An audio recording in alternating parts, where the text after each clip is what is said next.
Hi folks, welcome back to the channel. JD here again with another, hopefully quick on this occasion, car finance video, although it may not be as quick as I think it might be, because it never usually is. Anyway, so this is kind of totally off the cuff. It's more of a little bit of a question which I'm interested in answering for myself, so I thought I would share the findings with you. And the question is, what is the best approach when we are taking out a PCP? Let's say it's over 4 years. Let's say we are definitely going to give it back at the end of the agreement, and we know we are going to do, say, 15,000 miles a year. The question is, do we have a lower monthly payment, choose a low mileage on the agreement, say 6,000 miles, and we pay the mileage penalty between 6,000 miles and 15,000 miles? Or do we have a slightly higher monthly payment, we put it on a 12,000 mile agreement, and then at the end we only pay the excess mileage between the 12,000 mile and the 15,000 miles we've covered per year. Okay, so at the end of the agreement we know we're going to have covered 60,000 miles, we're going to hand the car back, and is it, I suppose the question is it better to run it on a really low mileage agreement and pay more of an excess at the end but have a lower monthly payment, or do we run it for, say, a 12,000 mile agreement, excuse me, we have a slightly higher monthly payment but we have a lower excess mileage charge at the end? I don't know what the answer is, but let's find out. So I've gone over to Motorpoint. Again, no affiliation with Motorpoint at all, but it's just a used car supermarket. And as we did a video on Mercedes yesterday, or a couple of days ago, check out that video. It was a Mercedes E-Class Cabriolet 2019. I've just done a quick search, and I've done a search for Mercedes A-Class, and this one's come up. Look, it's a 2017 67, 21,500 miles, and it's retailing at 15,999. So let's have a look at what the finance looks like. So if we go down here, look,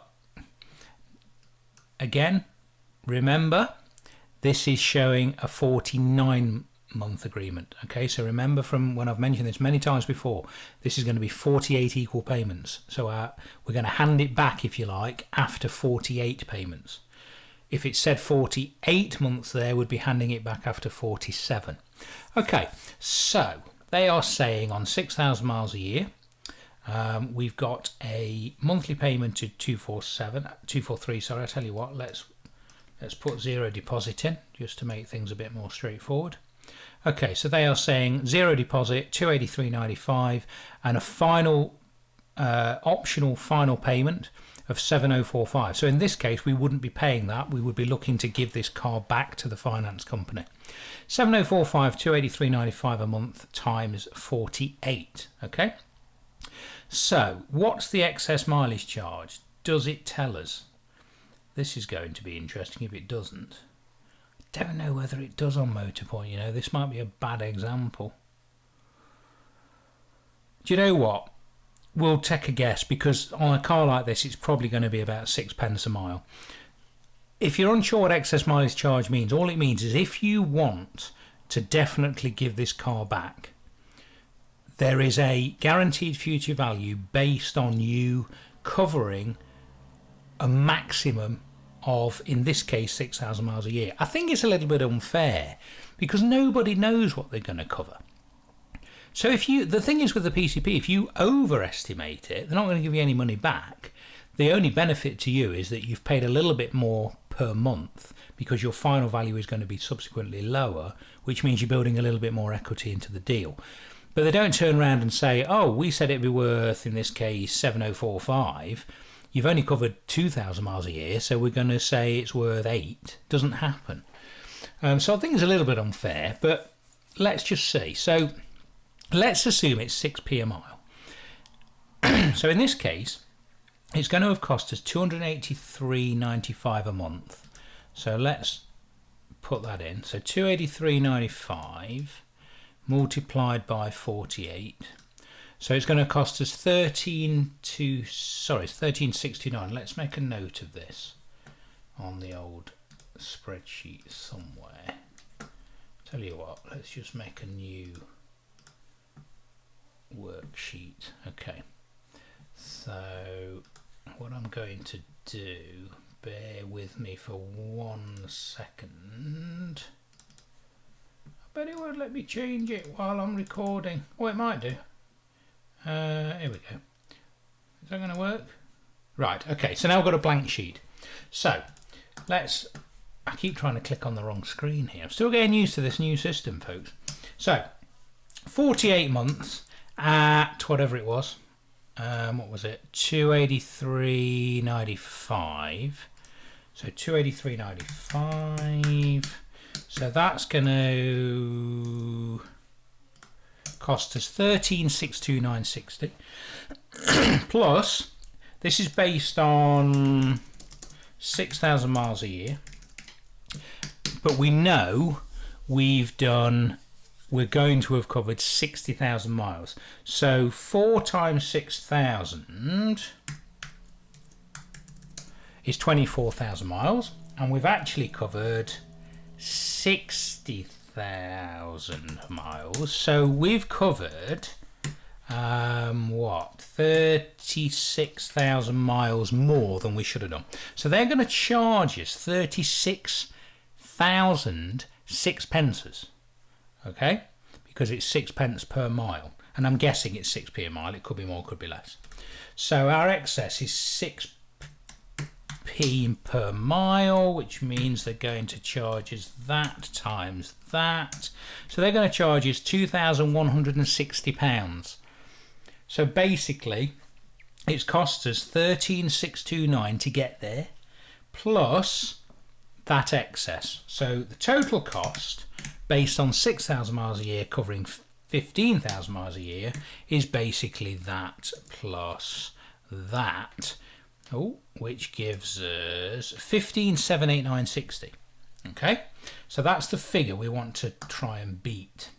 So let's now nip back over to Motorpoint, and we're now going to say, actually, I don't want 6,000 miles on the agreement, I want 12,000 miles on the agreement. So that's upped it to £300.36 per month with an optional final payment of 6,084. So 48 again, £300.36. So that's going to cost us that times that. So that's going to cost us 14,417.28. And this is based on 12,000 miles. So that means we would have covered on the agreement 48,000. Yeah, 4 times 12.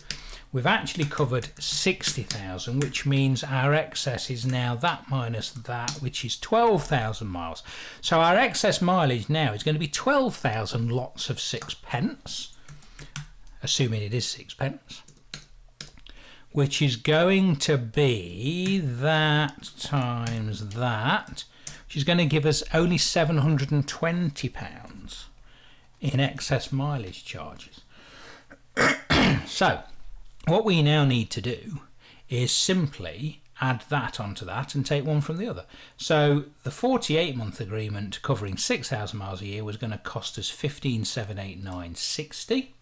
This method is going to cost us basically that plus that, 15,137.28. So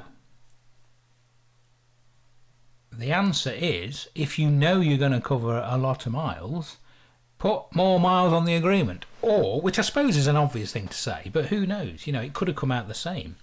But essentially this is saying that for covering the same amount of miles, and yes, paying what, £17 a month more, it's still going to cost us what, that minus that. So we're going to be £652.32 per month at the end of the agreement better off. Okay, does that make sense? So, you know, you've got to remember that mileage really only comes into the equation if you definitely want to say to the finance company, right, I've paid my 48 payments, can you come and collect it from me, please? They will do a fair wear and tear assessment, and there's various guidelines. I'll perhaps do a video on that, you know, certain dints of a certain size, etc.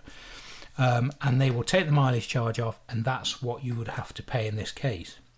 But mileage only comes into it if you want to take advantage of that guaranteed future value and you've gone over miles.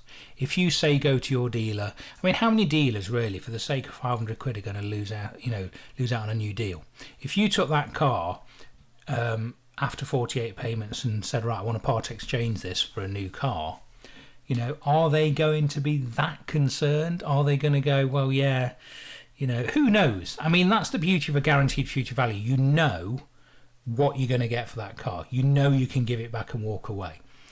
But what I'm saying is mileage isn't always that important if you're after a new deal. Because if you went to a dealer and say, right, well, I need what they're saying it's worth, 6084, so that's what you're going to owe on the agreement, and you've gone 12,000 miles over the mileage, are they going to penalise you by 720 quid? Don't know.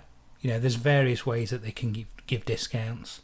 You know, they might say, well, you know, we'll get you into a new car and you might need to give us 200 quid. The Partex might be 200 quid less than you owe on the agreement. Who knows? I don't know.